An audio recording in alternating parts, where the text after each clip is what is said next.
রান্নাবান্না চ্যানেলে সকলকে স্বাগত। বাড়িতে থাকা কিছু মশলা দিয়ে বানিয়ে ফেললাম চিকেন পকোড়া। আমি এখানে চিকেনটা ভালোভাবে ধুয়ে নিয়েছি, ছোট ছোট করে কেটে রাখা বোনলেস চিকেন নিয়েছি, তার সাথে কিছুটা লেবুর রস, আদা রসুনের পেস্ট, পেঁয়াজ কুচি, কর্নফ্লাওয়ার, লবণ, জিরে গুঁড়ো, মৌরি গুঁড়ো, গোলমরিচের গুঁড়ো, লাল লঙ্কা গুঁড়ো, কিছুটা সর্ষের তেল দিয়ে চিকেনটা আমি প্রথমে ম্যারিনেট করে নিচ্ছি। ম্যারিনেট করে আমি 2 ঘন্টা মতন রেখে দিলাম। এরপর কড়াইয়ে আমি কিছুটা সর্ষের তেল আর কিছুটা সাদা তেল, 2 রকম তেল মিশিয়ে নিচ্ছি।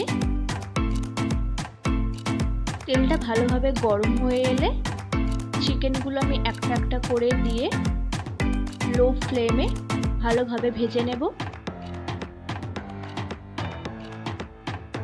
খুব অল্প কিছু মশলা দিয়ে আমি এই চিকেন পকোড়াটা দেখালাম, খুব সুস্বাদু হয় খেতে। সকলে বাড়িতে ট্রাই করতে পারেন। ভিডিও ভালো লাগলে চ্যানেলটি সাবস্ক্রাইব করুন, লাইক কমেন্ট করতে ভুলবেন না।